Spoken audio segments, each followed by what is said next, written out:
Aí. Não sei tu, mas eu tô com calor danado. Olha, galera. Fazendo aquele caramelo e açúcar aqui, derretendo aqui pra fazer a calda do pudim. Faço uma quantidade grande, aí deixo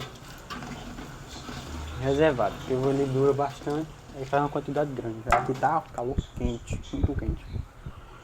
Aí hoje eu vou estar tirando 10 dúvidas da confeitaria. 10 erros que a maioria da população, do povo, as pessoas que estão iniciando comete.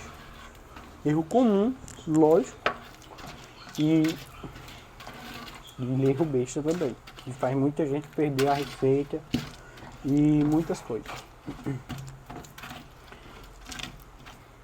Eu anotei aqui a lista aqui dos 10 erros. O erro número 1 é trocar o fermento químico pelo biológico e o biológico pelo químico. É um erro muito comum, não é raro, e é um erro muito besta que bota toda a receita a perder. Deixa eu regular esse fogo aqui.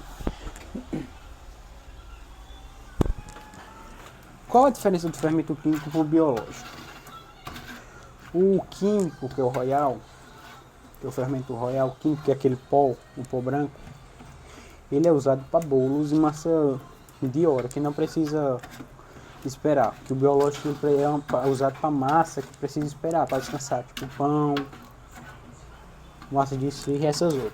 Massa para salgado, que precisa esperar, né? O químico ele é usado para bolo, para pizza for feita na hora, mas para massa assim que bateu, botou no fogo. O biológico ele é para descanso.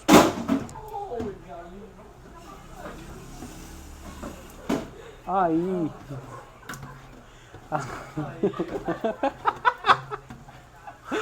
Esse aí tá devendo, viu? Esse aí tá devendo. Aí, muita gente erra nisso. Teve uma entrevista ali, aconteceu. Caiu a bacia ali, o dono se assustou. O erro 2. Mexer essa calda.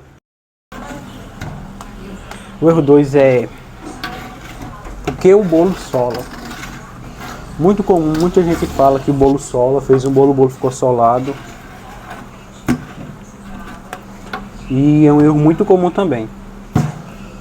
A resposta do que o bolo sola são essas: muito líquido na massa, além do que a massa precisa, muito trigo ou pouco demais, abre o forno antes da massa estar boa ou muito cedo, e o forno baixo. Deixa o forno baixo também, fez o bolo solar, porque o forno baixo não vai atingir a temperatura que o bolo adequada para o bolo assar, e o bolo vai solar. A temperatura ideal que você deve deixar ali é em torno ali de 180 a 200 graus. Mas a melhor é de 180. Assim o bolo vai assar bom, perfeitamente, e não está abrindo o forno também. A gente já só deve abrir o forno do bolo quando ele está mais ou menos, está muito mais, quando ele está já dourado. É o recomendado. Porque antes disso, a massa desce, ela sola, ela fica um buraco no meio, dependendo se for forma quadrado, redondo, grande, assim, tipo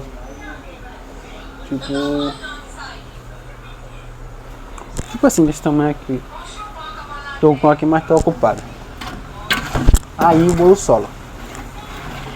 Aí muita gente erra nisso também. A gente sofre ansiedade e abre o forno muito cedo. Aí o ideal, você mexe, coloca, mistura. Quando misturar, você vai, coloca no recipiente e coloca passar. O forno já pré-aquecido. Você tem que ligar o forno antes das coisas estar terminadas. Porque se terminar o bolo e ficar esperando ali, não dá muito certo. Ou colocar no forno frio, também não dá certo. Vai solar o bolo. Então você faz... Quando você estiver no procedimento ali, você já liga o forno, ou antes, dependendo do tempo que você faz o preparativo da massa. Já para ir pré-aquecendo. E deixa nessa temperatura de 180 a 200 graus. Agora, o erro 3.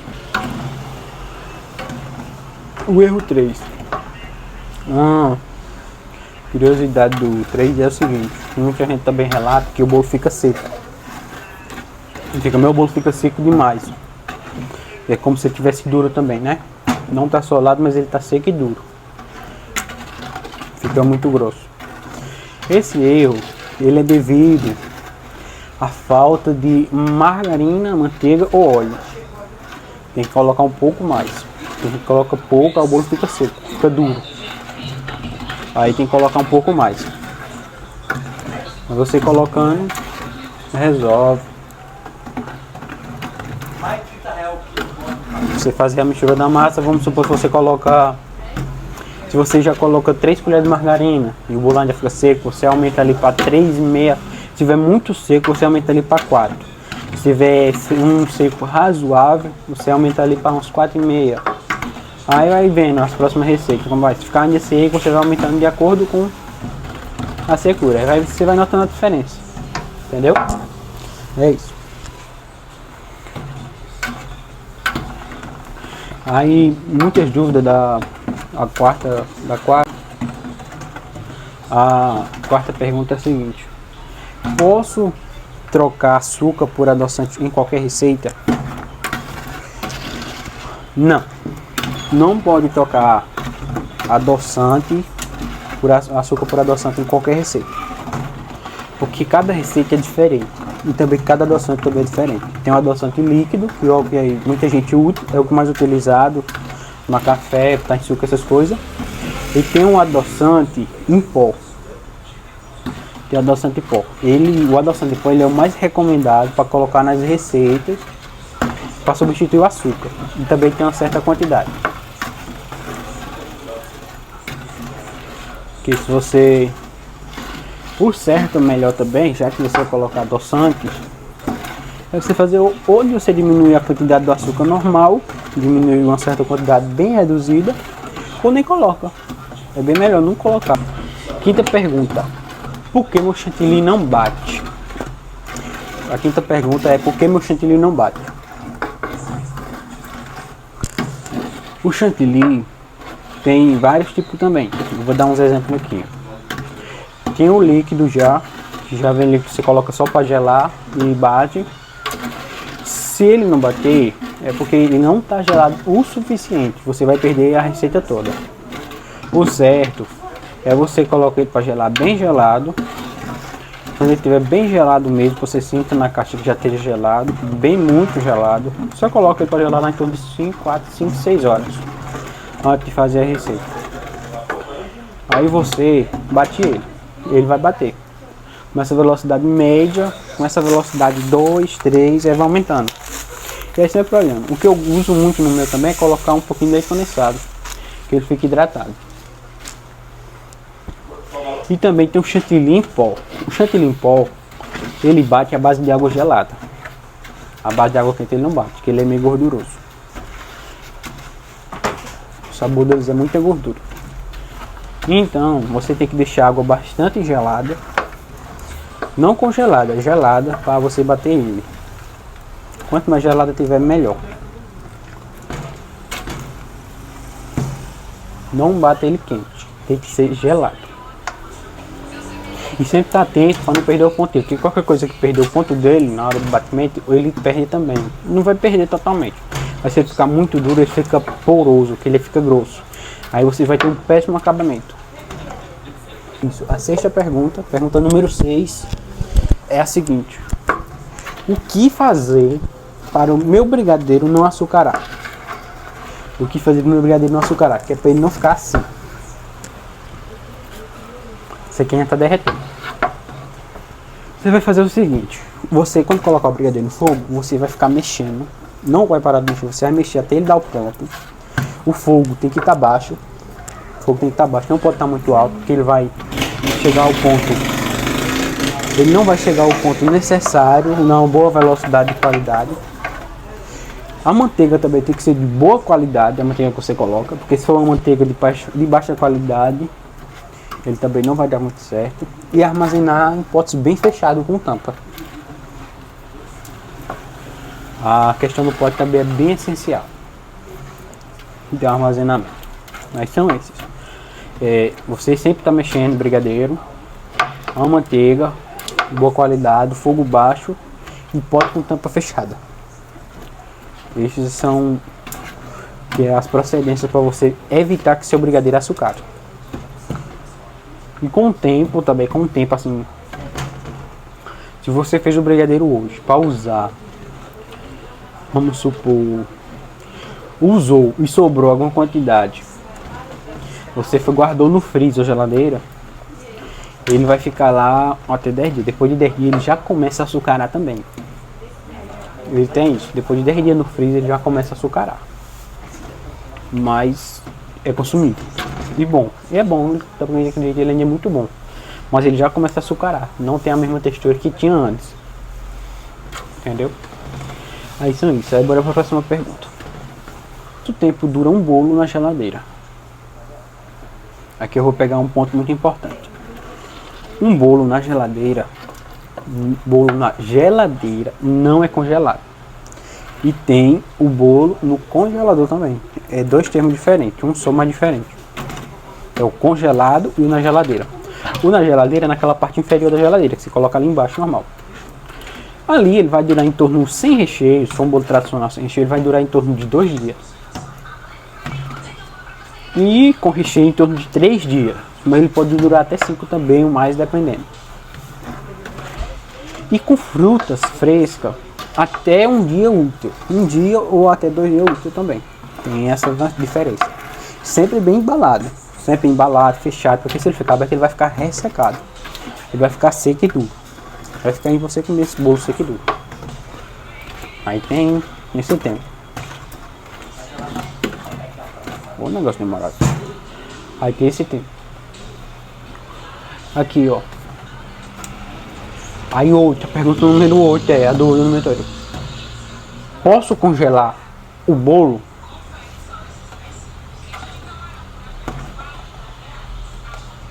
Aqui, posso congelar o bolo? Pergunta número 8 é essa. E a resposta é sim, pode congelar o bolo. O bolo sem recheio no congelador, ele pode durar até 90 dias. 90 dias, bem embalado, com plástico filme enrolado nele. E o firme, ele dura até 90 dias. Para você tirar de lá e consumir. 90 dias, que é em torno de 3 meses no congelador. E a pergunta 9 é: por que meu recheio não pega consistência? Por que ele não pega consistência? Ele fica mole assim. Fica desse jeito mole assim, ó. Pingando assim. Não fica durinho, né?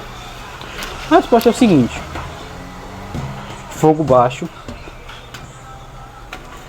O fogo baixo, mistura pouco. Tem muito, às vezes, creme de leite também. Aí não vai pegar consistência. As quantidades não estão corretamente adequadas para aquele tipo de recheio. Aí tudo isso faz com que seu recheio não fique com consistência e sirva para fazer trabalho de bico, para sustentar o recheio num bolo. Porque se você colocar no bolo, ele estando mole, ele vai escorregar o bolo. Aí não fica seguro. Uma dica para que isso não aconteça é cozinhe até soltar completamente do fundo da panela. Você passa assim a colher embaixo da panela, você está vendo o fundo, ele está ficando solto. É uma recomendação muito boa para o recheio ficar bem consistente. Você já vê ali que já vai ficar um pouco consistente quando ele esfriar. Porque o recheio você só sabe se ele ficou consistente quando ele esfria. Então, como cobrar pelos meus bolos? Como precificar? Como cobrar, né? Você vai pegar os ingredientes que você vai pegar os ingredientes que você usou. Você vai somar por 3 ou 4, dependendo da cidade. Aí você vai também considerar a embalagem, gás e tempo que você gastou. Você vai fazer a soma de tudo e vai dividir num valor lá. Você vai fazer uma conta, tem uma fórmula que faz. Também, se quiser ajuda para fazer isso, você vai lá no ChatGPT, você calcula a receita, você coloca os ingredientes, a quantidade que você usa e o valor do que você gastou. O valor de cada coisa que você comprou. Ele vai fazer a conta, vai fazer a conta da receita. Aí você coloca lá, leve em consideração o gás e o meu tempo. Aí você coloca também a margem que você quer ganhar em cima daquilo ali. Se é 30%, se é 40%, 50%. Aí você vê. Entendeu? Aí ali ele vai te dar o valor do bolo, quanto você deve cobrar, se você achar que é um valor justo e adequado e que cabe no seu orçamento, você aceita e pronto. Senão você pode dar o valor que você quiser, pode até dar de graça. Aí depende de você. Entendeu? Então essas foram as 10 dúvidas mais frequentes que tem nessa área da confeitaria. Então se você... Terminei, não foi a lista? Terminei uma lista. Não. Então se você quer aprender e saber mais, você se inscreve no canal, deixa o like. E aqui vamos ter dúvidas. Vamos ter as dúvidas, vamos sempre responder. Você pode comentar aí a dúvida, se você tem alguma dúvida, se você quer aprender alguma outra coisa, que a gente vai trazer a melhor. Eu vou trazer a melhor oportunidade e adequação para você aprender. Aí se inscreve no canal, deixa aquele like para fortalecer e comenta. E compartilha para quem quer aprender também.